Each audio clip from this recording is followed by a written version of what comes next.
Olá meninos, tudo bem? Voltando aqui para mais uma aula de história, né? Aula aí que a gente vai dar continuidade ao que a gente falou na aula passada. Na aula passada a gente iniciou falando aí da Reforma Protestante. Hoje a gente continua esse assunto aí falando sobre a Contra-Reforma. O que foi essa Contra-Reforma e o que ela tem a ver com essa Reforma Protestante, né? Que teve antes dela. Bom, primeira coisa que a gente tem que entender, aquela reforma protestante era uma forma de se protestar contra a igreja, né? Contra as leis, contra os dogmas que a igreja católica tinha, e aí vemos a contra-reforma depois de um panorama onde a igreja católica cada dia perdia mais fiéis, perdia mais poder, né? Aquelas religiões protestantes acabavam sendo religiões que vinham tirando cada dia mais pessoas seguidoras da Igreja Católica e diminuindo ali o poder dessa Igreja Católica, uma vez que muitos reis, né, muitos nobres acabavam por seguir as religiões protestantes. Bom, diante disso, a Igreja Católica, obviamente, necessitava dar uma resposta à altura dessas reformas protestantes. E essa resposta veio através de uma reforma na Igreja Católica que ficou conhecida como a Contra-Reforma. Agora, por que aconteceu essa Contra-Reforma? Bom, primeiro passo, primeira coisa, era para conter o fenômeno das religiões protestantes em toda a Europa, né? Precisava ser contido.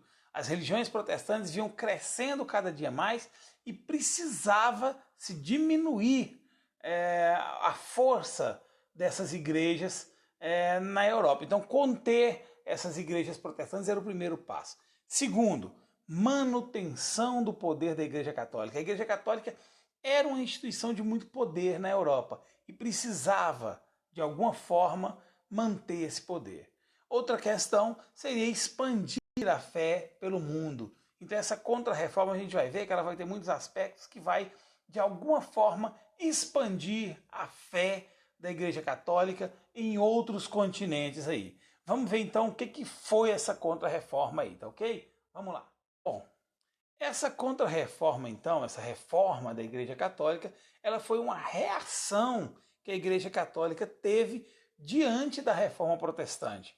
Ou seja, era uma contra-reforma protestante, certo? Por isso o nome contra-reforma. O que aconteceu? A contra-reforma ela viria através de uma série de mudanças de hábitos, algumas mudanças, outras manutenções de hábitos que a Igreja Católica iria ter diante daquilo que a Igreja Protestante questionava, né?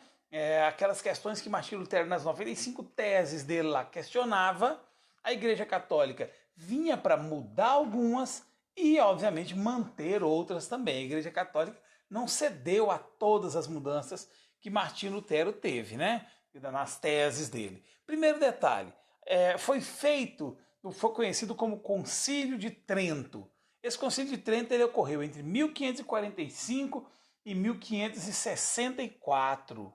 Ou seja, não foi de uma vez. Foi um processo que levou alguns anos aí para acontecer, né? 8 anos, onde esse Concílio de Trento ficou conhecido como símbolo da Contra-Reforma, porque foi nele que foi discutida as mudanças que a Contra-Reforma iria promover. Bom, primeira coisa, muitos dos dogmas que a Igreja Católica tinha, ela acabou mantendo, ela acabou não cedendo e não mudando. Por exemplo, a questão do culto aos santos. Aquele culto aos santos, por exemplo, continuou sendo mantido. A Igreja Católica não abriu mão desse culto aos santos. Na verdade, a organização dessa contra-reforma ela girou em torno de práticas tradicionais que a Igreja tinha, tá? E o lançamento de bases de novas práticas da Igreja. Então vamos lá. Uma questão das práticas tradicionais lá que a Igreja não mudou. A questão do reforço da autoridade papal. Ou seja, o Papa ainda continuava sendo o grande líder da Igreja Católica. Isso não iria mudar.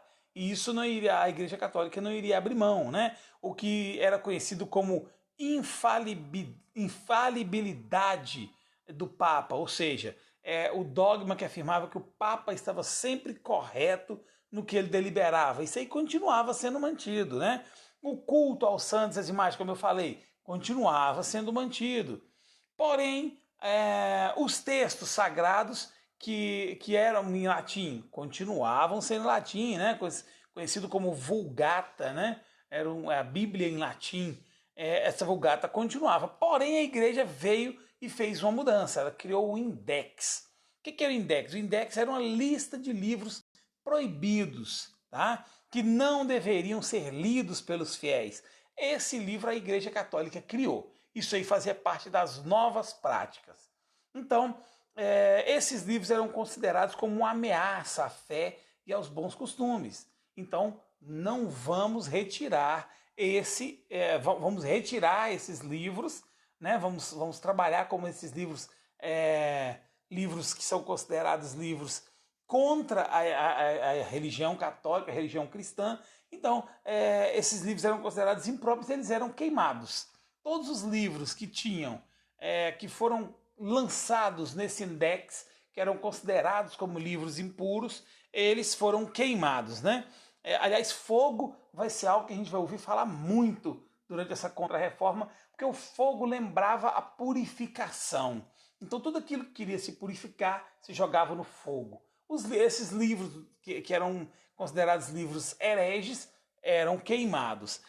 As Bíblias que eram traduzidas para as línguas nacionais, né, que foi uma das questões que Lutero brigou lá, essas Bíblias, como a Bíblia de Thomas Hobbes, como as Bíblias de René Descartes, de Galileu Galilei, de François Rabelais, todas essas Bíblias acabaram sendo jogadas da fogueira também e consideradas como livros impuros que não deveriam ser lidos. A Bíblia que valia era só a Vulgata, que era a Bíblia em latim. Era a única que era aceita.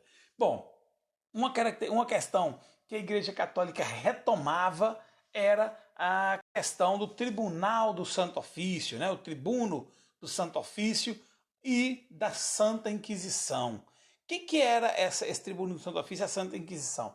Eram instituições que a Igreja tinha com o intuito de investigar e julgar os crimes contra a fé. Então, se aquela pessoa cometeu algum crime impuro, a Inquisição iria apurar aquilo ali e levar para o Tribunal do Santo Ofício, onde ele iria ser julgado, né? Onde seriam estabelecidas as punições para quem cometesse algum ato impuro contra a fé, algum ato de heresia contra a fé. E aí vem um detalhe, porque a maioria desses atos que eram deletados, né, eram feitos pela própria sociedade. Então a própria sociedade, com o intuito de ter um ato considerado como um ato de fé, ela mesmo entregava pessoas que ela considerava herege.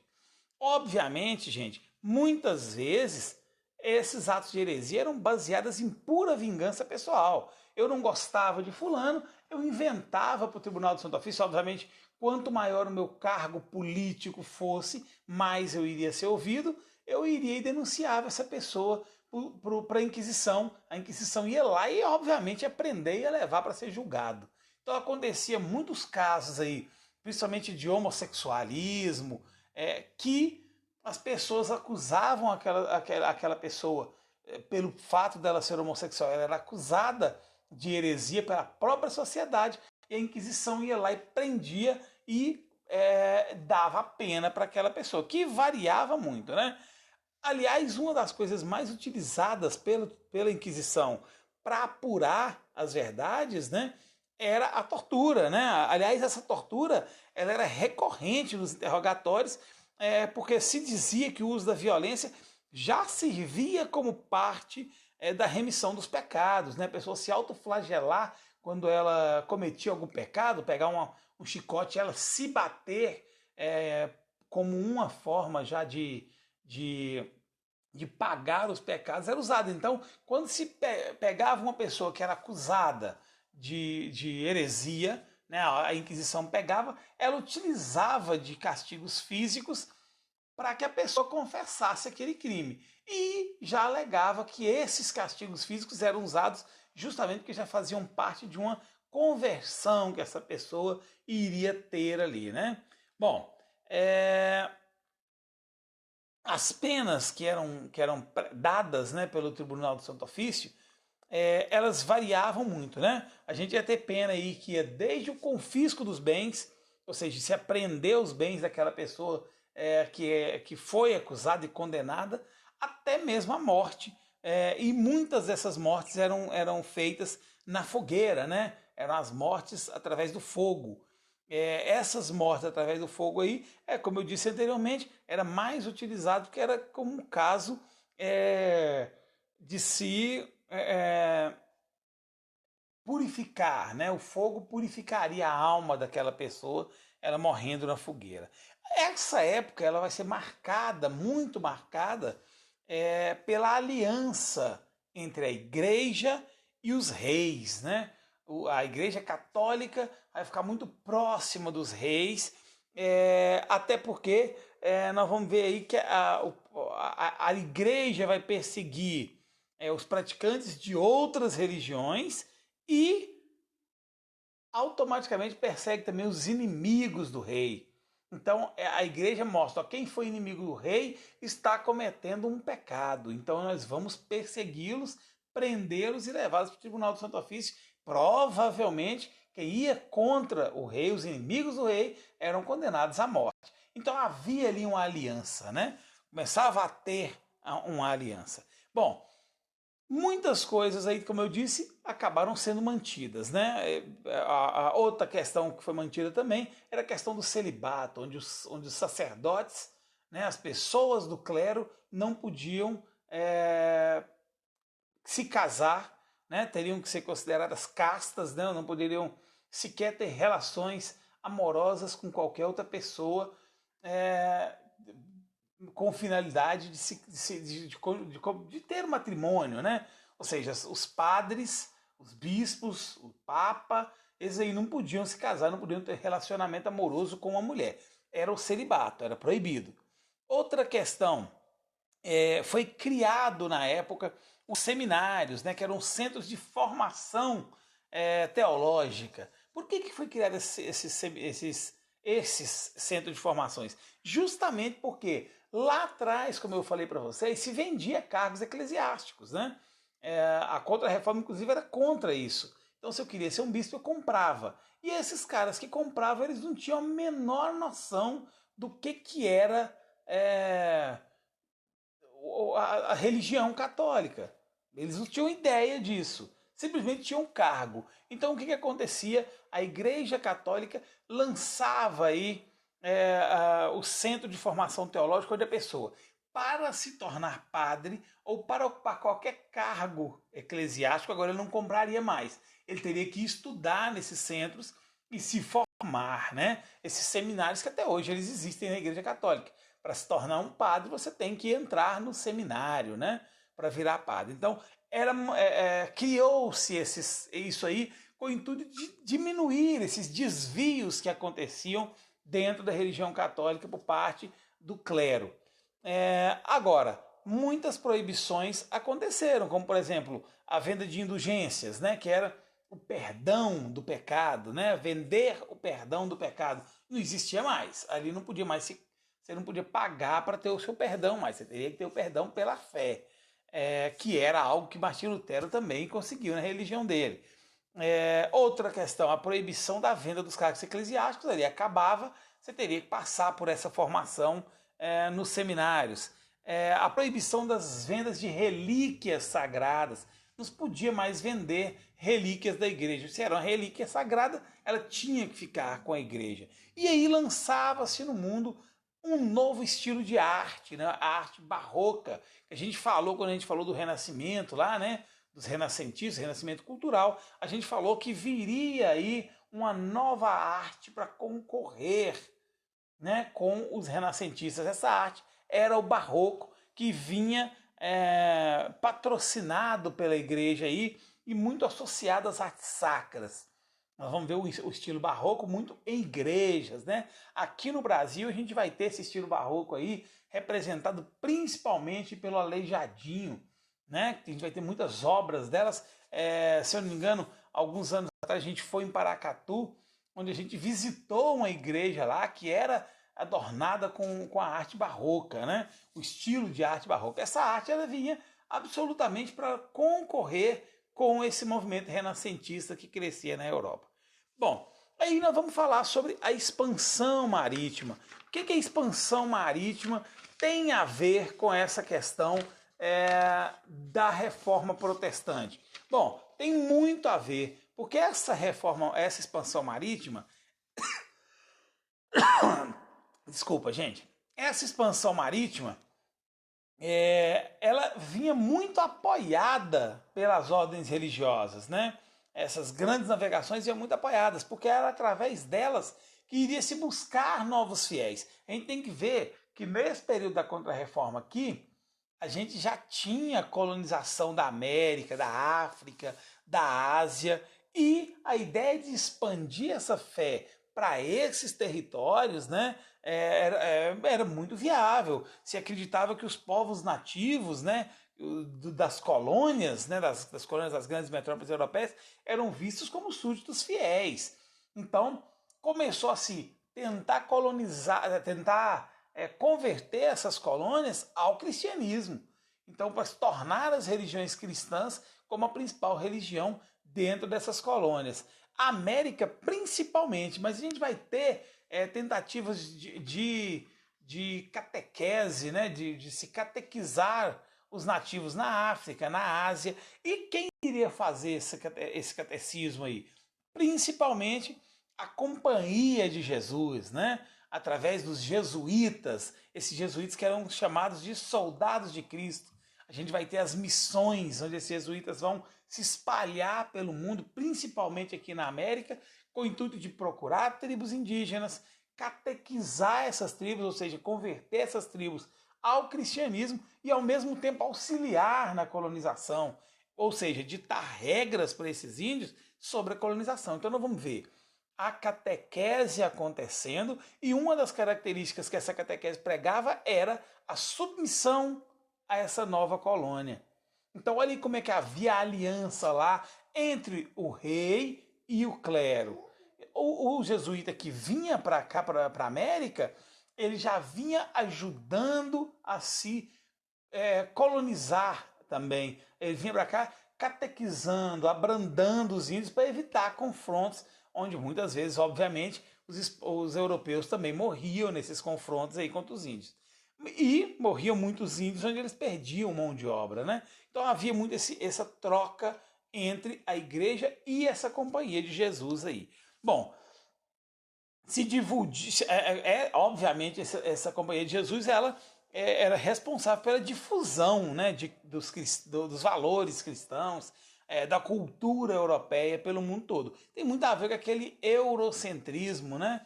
Ou o etnocentrismo, onde a etnia europeia era considerada muito superior, né?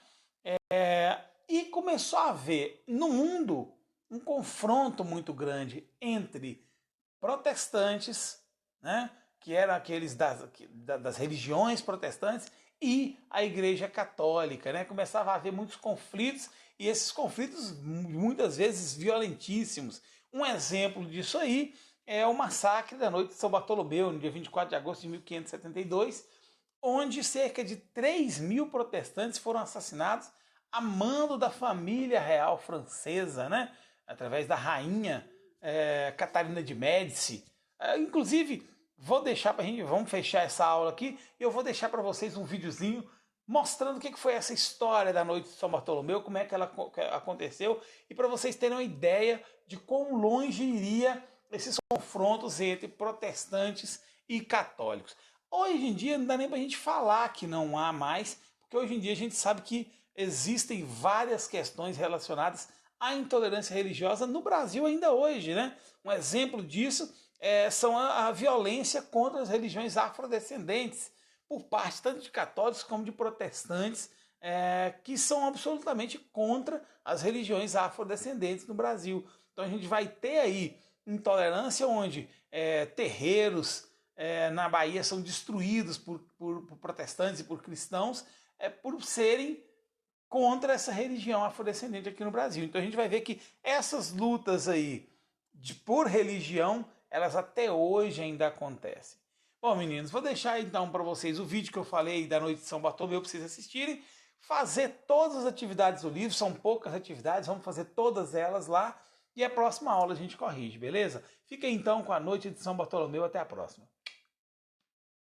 Vídeo sobre o massacre de São Bartolomeu, que com a chegada do calvinismo na França em 1555, oficialmente estabelecido em 1559 no Sínodo de Paris, os protestantes foram ganhando espaço rapidamente e chegaram a ter 2.000 igrejas com mais de 400.000 protestantes.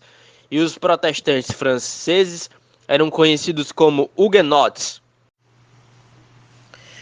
É importante entender que nesse contexto, os católicos franceses com os protestantes tiveram suas guerras, que foram as guerras religiosas francesas, com cunho religioso e político. O que deu pontapé para isso foi o massacre em Vasse, em 1562, quando o Duque de Guise ele se meteu numa confusão com os protestantes e mandou queimar eles. Eles foram queimados, foram 68 mais ou menos que morreram, e mais de 100 ficaram feridos. E isso causou muita revolta dos protestantes, isso animou os ânimos, né? Ativou os ânimos protestantes e começou a ter mais rivalidade entre católicos e protestantes na França. Mas a coroa francesa tentou acalmar os ânimos com um casamento, que foi a grande esperança de paz. Casamento entre um protestante muito conhecido, de família protestante, Henrique de Navarra, com a irmã do rei Carlos IX, que era o rei francês. A irmã dele se chamava Margarida, que era conhecida como Margarida de Valois. Então, esse casamento ele foi utilizado justamente para acalmar os protestantes depois desse massacre em Vasse, e a rivalidade era muito grande entre católicos e protestantes, entre huguenotes e os seguidores de Roma. Outra característica que incomodava muito os católicos, não só a coroa, mas também a população católica, era que os protestantes eles tinham um cunho político antimonarquista, ou seja, eles eram a favor de um tipo de república, e eles também eram antipapistas, eles não reconheciam o Papa como líder da igreja. Então isso incomodava não só a coroa, mas também como a população católica. Então eu vou falar de dois personagens importantes desse contexto. Catarina de Médici, que foi a mãe do rei Carlos IX, e Coligny, que era um líder protestante muito famoso na época, influenciava muitas pessoas e chegou a ser amigo do rei Carlos IX, ao ponto de Carlos IX chamar o Coligny de meu pai, para você ter noção como eles eram próximos. E o Coligny, ele era muito famoso porque antes dele ser líder protestante, antes dele se converter ao protestantismo, ele era herói de guerra. Então ele era muito famoso antes mesmo dele ser um líder protestante. Enfim, esse casamento aconteceu em 18 de agosto de 1572. Então, aparentemente, a paz estava reinando na França entre franceses e católicos. Porém, no dia 22 de agosto, Catarina de Médici, que tinha muito ciúme do Coligny, por ele estar muito próximo do seu filho, ela orquestrou um atentado contra o Coligny. O Coligny foi atingido por tiros, mas ele conseguiu sobreviver. E isso fez os protestantes ficarem revoltados. Então a situação que estava calma ficou de novo em uma histeria coletiva. A população católica começou a se revoltar de novo com os protestantes, e isso culminou no massacre no dia de São Bartolomeu, que é dia 24 de agosto. Então, apenas 6 dias depois de um casamento que foi para selar a paz entre protestantes e católicos, aconteceu o massacre de São Bartolomeu, mais precisamente em 24 de agosto de 1572. em 72, onde Catarina de Médici influenciou o Carlos, que apesar de ser muito amigo, muito próximo do Coligny, acreditou que os huguenotes eles estavam conspirando para tomar o poder da França, a coroa da França.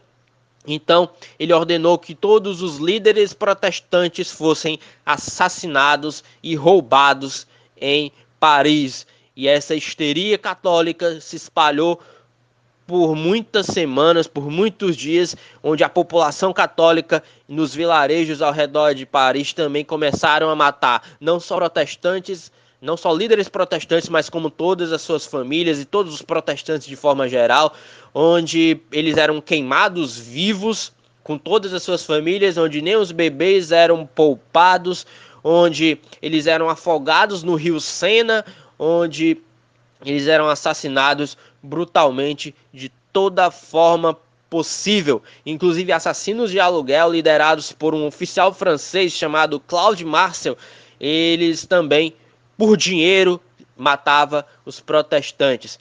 Pilhas de corpos, as centenas de corpos foram feitas de protestantes, que muitos deles estavam desarmados, não poderiam nem lutar contra os católicos, porque o momento era ainda de paz, apesar do atentado ao Coligny, e o Coligny inclusive foi assassinado covardemente no seu quarto. Ele foi atingido com vários golpes e depois ainda foi jogado da janela do seu quarto.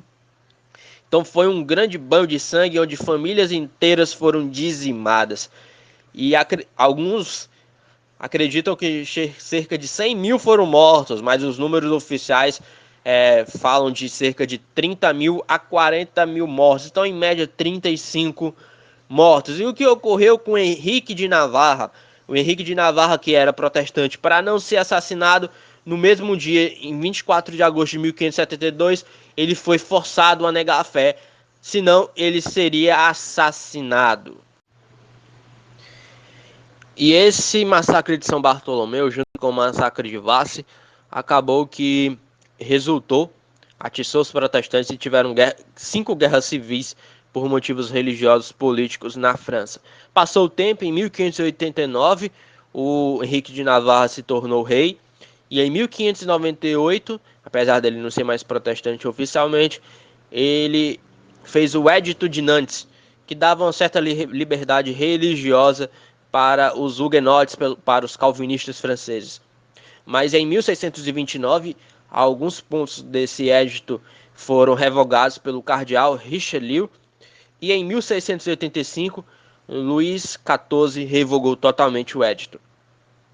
Então isso tudo começou porque o Carlos IX acreditou numa conspiração dos huguenotes para tomar o trono. E uma curiosidade foi que o Papa Gregório XII, que era o Papa no período do massacre de São Bartolomeu, ordenou que se cantasse anualmente o Te Deum, que é um hino católico, em celebração à noite de São Bartolomeu.